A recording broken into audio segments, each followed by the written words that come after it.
Buenas noches. Hoy no vamos a hablar de imperios lejanos, ni de templos antiguos, ni de inquisiciones con sotana. Vamos a hablar de un país que se mira al espejo y no se reconoce. Un país que dio al mundo más de lo que pudo sostener y que a veces ni siquiera quiso intentarlo. Antes de que te acomodes, tómate un momento para darle un buen like al video y suscribirte. Y contame en los comentarios desde dónde nos estás escuchando. ¿Y qué hora es para vos? Siempre es fascinante ver quién se une a nosotros desde todas partes del mundo. Soy Relatos para la Almohada, y mi objetivo es que este relato te sumerja en una experiencia única, mientras concilias el buen sueño o Number empecemos. Hubo un tiempo en que Argentina prometía más de lo que el mundo podía creer. Calles empedradas, avenidas anchas, una ciudad donde el tango y el bisturí compartían esquina. Era un país joven, lleno de libros, inmigrantes y hambre de gloria. Pero había algo más profundo, una sombra que se colaba por debajo del mármol. De esa tierra nació un médico. No venía de cuna dorada, venía del polvo de la plata, de una infancia donde la medicina era cosa de ricos. Pero él decidió que no, que curar no era lujo, era urgencia. Se llamaba René Favaloro, y en los hospitales de cartón empezó a coser vidas con manos que temblaban de vocación.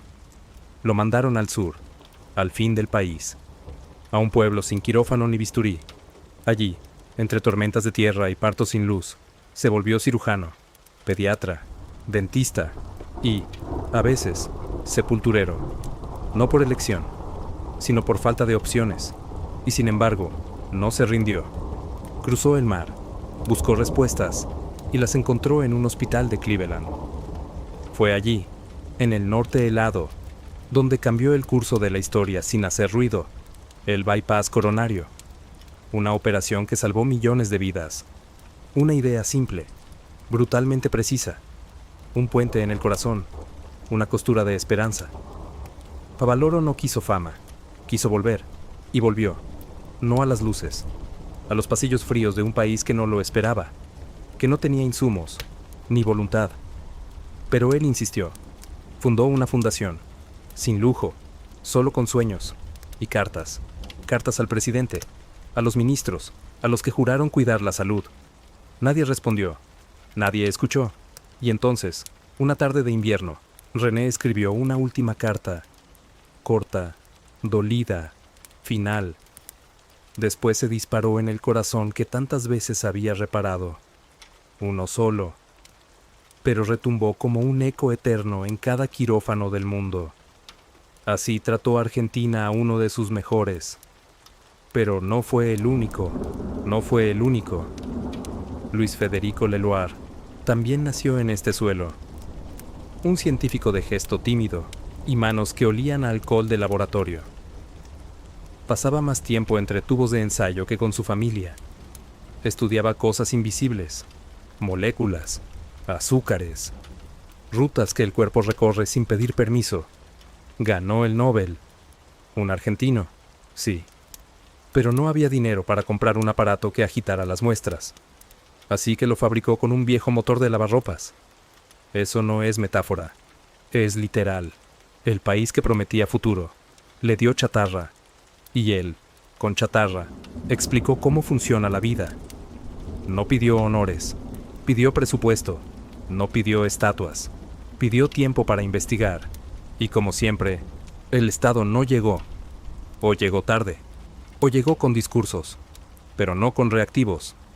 Se fue en silencio, como si no hubiera dejado nada, pero dejó todo. Más tarde, vendría otro, más joven, más silencioso todavía, César Milstein. Lo suyo no fue un invento, fue una revolución microscópica, un descubrimiento que hoy es la base de las vacunas modernas, de los tratamientos contra el cáncer, de los anticuerpos que millones de personas llevan en la sangre sin saber su nombre. Pero él lo sabía que no podía hacerlo acá, así que se fue. No por gusto, por necesidad. Desde Cambridge, vio cómo su país lo celebraba, pero no lo apoyaba. Le ofrecieron volver, pero nunca le ofrecieron las condiciones. Y Milstein, el hombre que le dio a la humanidad una de sus armas médicas más poderosas, murió lejos, lejos de su idioma, de su infancia, de sus calles. Murió sabiendo que, si hubiera nacido en otro lado, las cosas hubieran sido distintas. Pero nació en Argentina, y eso fue milagro y condena. No todos fueron científicos. Algunos jugaron con palabras, y también fueron abandonados. Jorge Luis Borges nunca ganó el Nobel, no porque no lo mereciera, sino porque su país era incómodo, porque sus opiniones, sus silencios, sus metáforas, no encajaban en los salones europeos. Pero él siguió escribiendo, ciego, solo, con una máquina de escribir como única lámpara. Escribió laberintos, espejos, tiempos circulares, y lo hizo desde un departamento modesto, mientras afuera, el país se incendiaba en dictaduras, en desaparecidos, en listas negras. Borges no era político, era más que eso. Era la conciencia muda de un país que no quería escucharse, y lo ignoraron, hasta que fue demasiado tarde. Argentina no mata a sus genios con fusiles, los mata con indiferencia, con ministerios vacíos, con homenajes hipócritas, con estatuas que nadie limpia. Cada tanto, el mundo los aplaude, y Argentina aplaude, que el mundo los aplauda. Pero rara vez se pregunta por qué se fueron, o por qué murieron tan solos.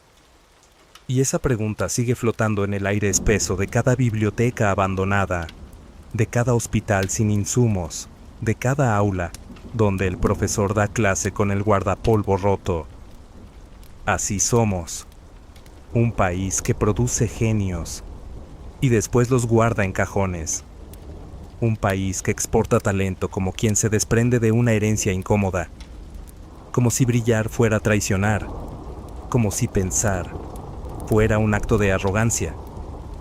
Pero siguen naciendo, siguen apareciendo, como maleza entre las ruinas, y quizá algún día aprendamos que cuidarlos no es idolatrarlos, es darles herramientas, es permitirles quedarse, es no obligarlos a elegir entre su país y su propósito. No todos los genios visten bata blanca, algunos calzan botines, otros se arrastran por los escenarios, con la garganta rota de tanto cantar lo que nadie quería oír. Y a esos también los dejamos solos. El fútbol, dicen, es lo único que une a los argentinos. Pero incluso ahí, incluso en el barro de las canchas, el olvido se disfraza de aplauso tardío. Renato Cesarini, lo recuerdan, inventó una forma de ganar sobre la hora, tanto que en Europa su apellido es sinónimo de milagro.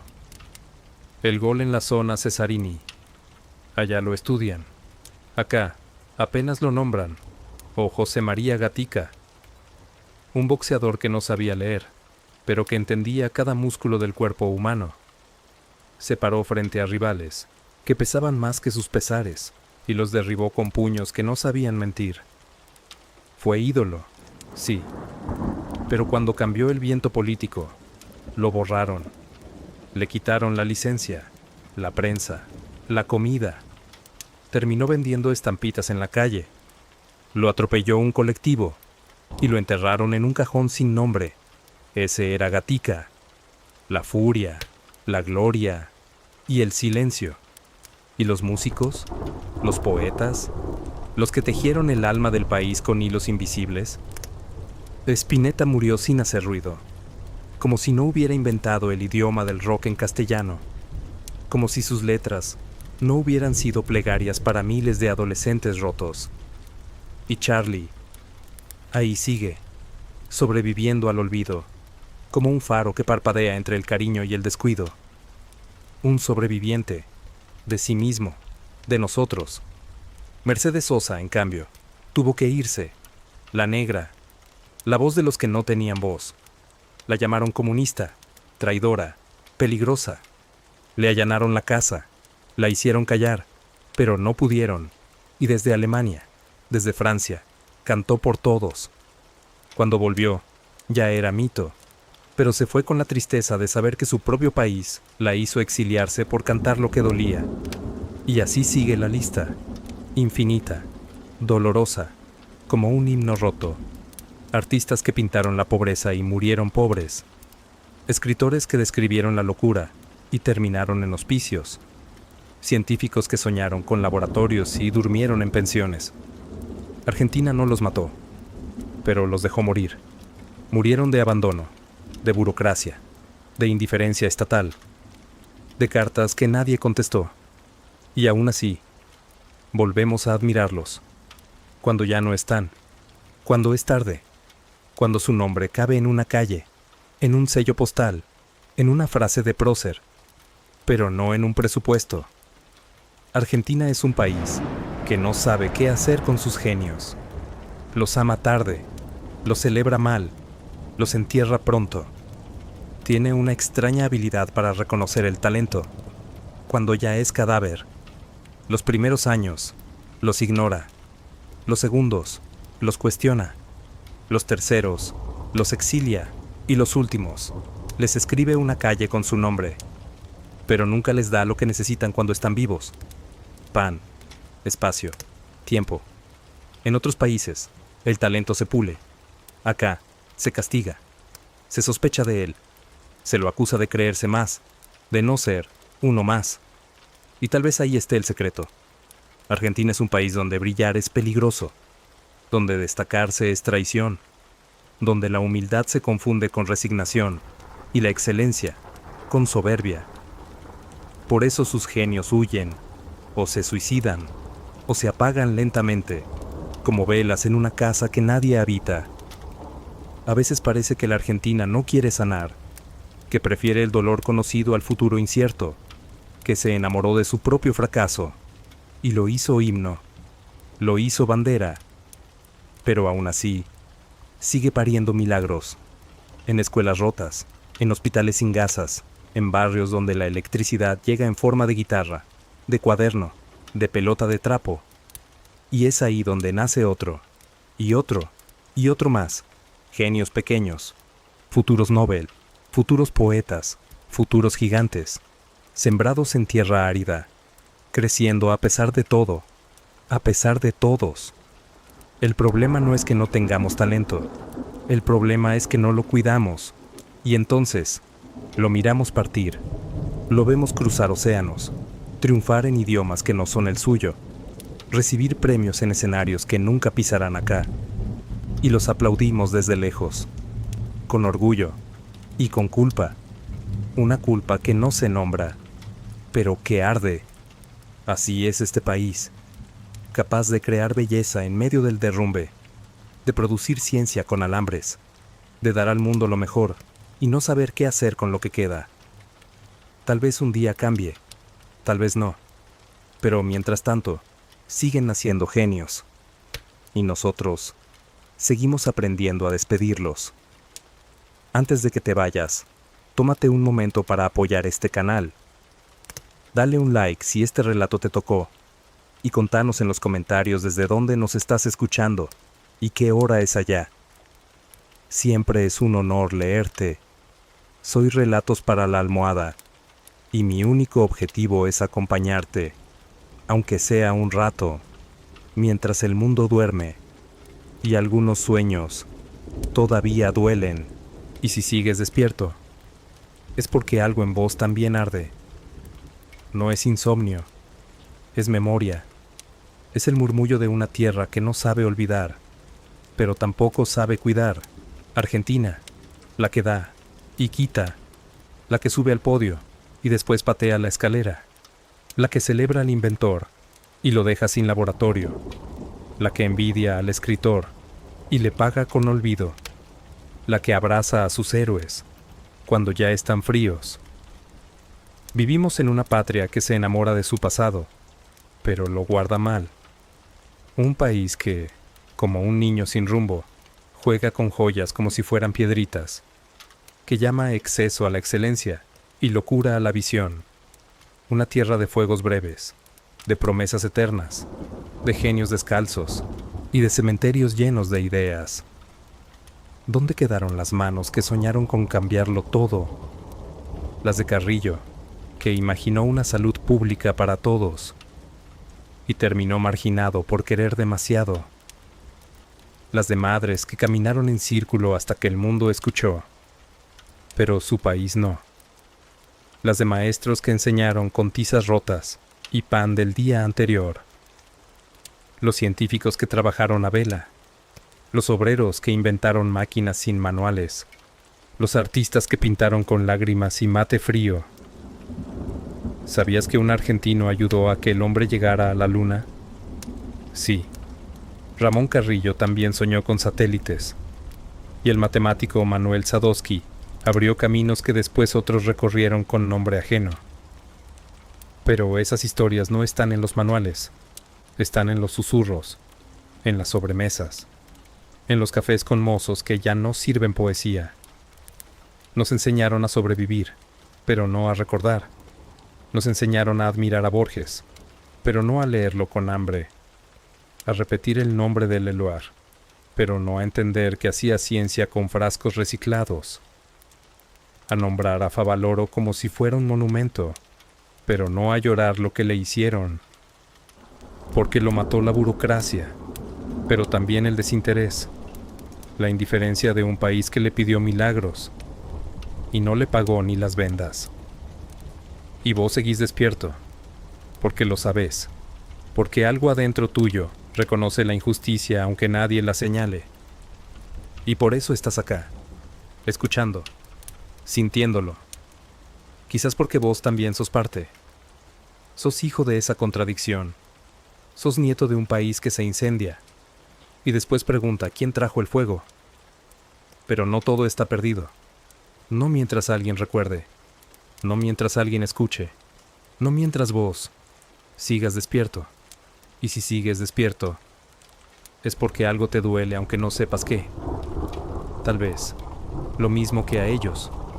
Porque este país no solo entierra a sus genios, también los borra. De a poco, con el silencio, con la costumbre, con el olvido institucional, que no deja marcas, pero mata igual. Te presento a Ladislao José Biro. Sí, el de la virome. Ese invento que cambió la manera de escribir en todo el mundo. Su invento fue comprado por los ingleses, usado por los soldados en la Segunda Guerra Mundial, copiado, patentado, reproducido millones de veces. Y mientras eso ocurría, acá casi nadie lo recordaba. Murió en Buenos Aires, condecorado por otros países, pero con su nombre ausente en nuestras escuelas. ¿Y qué me decís de Manuel Sadowski, padre de la computación en Argentina, impulsor de Clementina, la primera computadora del país, en los años 60? Un visionario que vio el futuro cuando los demás apenas aprendían a usar el teléfono. Hoy, sus logros no están en los libros de texto, ni en los noticieros, ni en la memoria colectiva, solo en papeles amarillos, y en algunas pocas mentes que aún resisten. O Raúl Pateras de Pescara, un inventor de helicópteros. Sí, de helicópteros, antes de que fueran comunes. Sus diseños inspiraron a ingenieros en Europa. Sus patentes fueron replicadas. Sus ideas volaron. Pero él no. En su país fue una rareza, un excéntrico, un argentino que miraba al cielo mientras todos miraban al piso, y por eso quedó solo. Argentina no odia a sus inventores, pero tampoco los cuida. Los premia cuando ya no respiran. Los estudia cuando ya no están. Y mientras tanto, otros países escriben sus nombres en los mármoles. Les dan medallas. Les ponen estatuas. Acá, si tienen suerte, les dedican un buzón o una calle sin salida.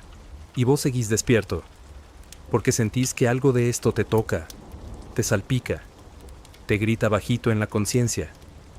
Tal vez porque vos también tenés una idea, un sueño, un invento que no sabe dónde nacer, y temes que te pase lo mismo, que nazca en esta tierra de genios, y muera en esta tierra de indiferencia. Hay cosas que se van, pero dejan eco, ruido, cicatriz. Argentina educó mentes brillantes y luego las dejó ir, como quien cría un pájaro en una jaula rota y se sorprende cuando vuela lejos.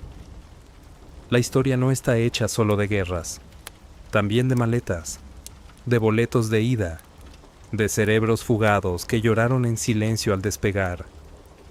Gente que aprendió a pensar entre paredes rotas, con libros prestados, con profesores que daban clases sin cobrar, con pizarrones partidos al medio y techos que llovían más que el cielo. Pero aprendieron, porque cuando la necesidad aprieta, la mente afila. Y entonces, cuando estaban listos, cuando podían curar, descubrir, inventar, cambiar, el país les dijo: espera, no hay presupuesto, no hay lugar, no hay prioridad. Y ellos se fueron, no por traición, sino por dignidad, por hambre, por dolor, por no querer ver morir sus ideas en escritorios que jamás se abren. Y así, los otros países ganaron doctores, ingenieros, físicos, músicos, pensadores, sin haberlos criado. Cosecharon lo que Argentina sembró. Recibieron flores que aquí no pudieron crecer, como Sandra Díaz, la científica que estudia cómo salvar el planeta, premiada en París, casi anónima en su provincia, como Alberto Kornblit, que descifró secretos del ADN y que, a pesar de todo, se quedó. Pero no lo aplauden en la televisión, no lo invitan a los programas, no llena estadios, llena papers. Cada vez que una mente se va, algo de este país se apaga. Un laboratorio vacío, una silla sin ocupar, un alumno sin mentor, y no hay ministerio que lo repare, ni estatua que lo compense, ni desfile que lo devuelva. Pero lo seguimos haciendo. Seguimos enseñando con pasión, con lo que hay, con lo que falta. Porque el docente argentino no es un trabajador, es un mártir con cuaderno. Y aunque no tenga tizas, aunque le roben el sueldo, aunque no lo escuche ni el ministro ni el barrio, sigue y forma a otro, y a otro, y a otro más, hasta que uno de ellos se va y el ciclo vuelve a empezar. Si sigues despierto, es porque no crees que esto termine así, porque crees, tal vez, que aún se puede cambiar. Pero para eso, hay que recordar a quienes enseñaron sin reconocimiento, a quienes aprendieron sin futuro, a quienes partieron con el saber, porque acá no había dónde aplicarlo, y en ese recuerdo, quizás haya una semilla, pequeña, silenciosa, pero viva. Es porque hay algo que aún espera, una respuesta, un consuelo, una señal de que no todo fue en vano. Pero a veces, la historia no ofrece consuelo, solo verdad, solo polvo, solo una lista de nombres que se borran con el viento. Hubo niños que soñaron con tocar el cielo y lo calcularon con una regla rota, que dibujaron máquinas en la tierra con palitos de escoba, que resolvían ecuaciones mientras cuidaban a sus hermanos. Niños que hablaban como adultos y callaban como mártires. Tenían talento, tenían hambre, tenían un país que los aplaudía, hasta que crecían. Entonces se volvían molestos, exigentes, peligrosos, porque un genio pobre es revolucionario, y a la revolución se la silencia. Muchos inventaron cosas que el mundo aún usa, desde técnicas quirúrgicas hasta sistemas matemáticos, desde herramientas rurales hasta conceptos filosóficos, y murieron sin patente, sin libro, sin entrevista. Murieron con las manos sucias y la cabeza llena de ideas que nadie quiso escuchar. Eso es lo que duele, no solo que se hayan ido, sino que no hicimos nada por retenerlos. Argentina fue cuna, pero no abrigo. Fue maestra, pero no refugio. Y los genios, como las aves, prefieren el exilio antes que la jaula. Así estamos, rodeados de calles con nombres que no conocemos, de bustos oxidados, de escuelas sin pupitres que llevan apellidos gloriosos, pero vacíos. Y aún así, nace uno más, un niño con mirada extraña, con preguntas incómodas, con respuestas que asustan, y ojalá, esta vez, no lo dejemos ir. Antes de cerrar los ojos, tómate un momento para darle un buen like al video y suscribirte. Y cuéntame en los comentarios desde dónde nos estás escuchando y qué hora es para vos. Siempre es fascinante ver quién se une a nosotros desde tantas partes del mundo. Soy Relatos para la Almohada, y mi objetivo es que estas palabras te acompañen en la noche, aunque no te dejen dormir.